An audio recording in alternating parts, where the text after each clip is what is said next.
الحمد لله نحمده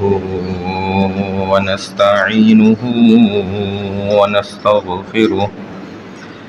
ونؤمن به ونتوكل عليه ونعوذ بالله من شرور أنفسنا ومن سيئات أعمالنا من يهده الله فلا مضل له ومن يضلله فلا هادي له ونشهد أن لا إله إلا الله وحده لا شريك له ونشهد أن سيدنا ومولانا محمدا عبده ورسوله قال الله سبحانه وتعالى أعوذ بالله من الشيطان الرجيم بسم الله الرحمن الرحيم إنما يريد الله ليذهب عنكم الرجس أهل البيت ويطهركم تطهيرا وقال تعالى فقل تعالوا ندع أبناءنا وأبناءكم ونساءنا ونساءكم وأنفسنا وأنفسكم وقال تعالى ويطعمون الطعام على حبه مسكينا ويتيما وأسيرا وقال النبي صلى الله تعالى عليه وسلم الحسن والحسين سيدا شباب أهل الجنة وقال النبي صلى الله تعالى عليه وسلم من أحبهما فقد أحبني ومن أبغضهما فقد أبغضني أو كما قال عليه الصلاة والسلام سبحان ربك رب العزة عما يصفون وسلام على المرسلين والحمد لله رب العالمين۔ اللہ سبحانہ وتعالی فرماتے ہیں کہ اے نبی کے گھر والو، اللہ تو بس یہی چاہتا ہے کہ تم سے ہر قسم کی گندگی اور ناپاکی کو دور کر دے اور تمہیں ایسا پاک کر دے جو پاک کرنے کا حق ہے۔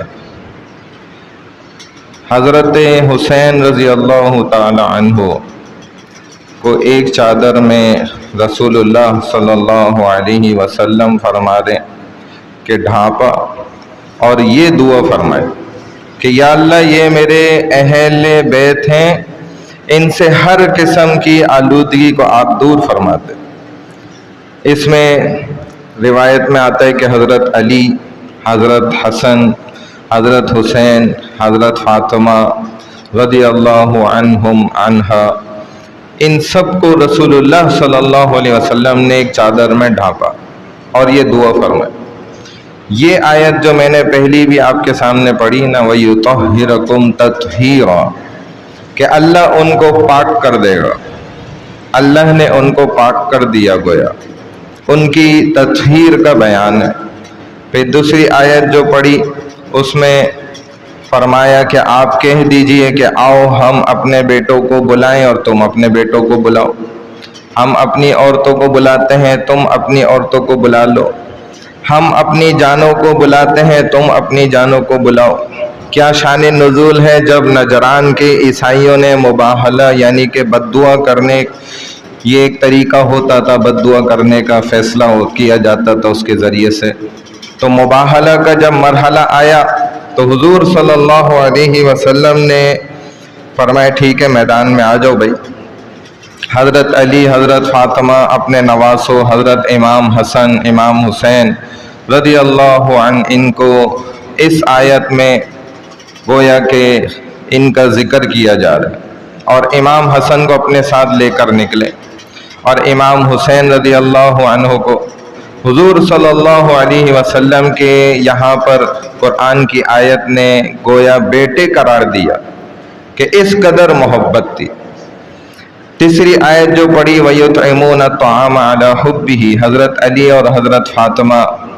رضی اللہ عنہ رضی اللہ عنہ کے گھر والوں کی شان ہے یہ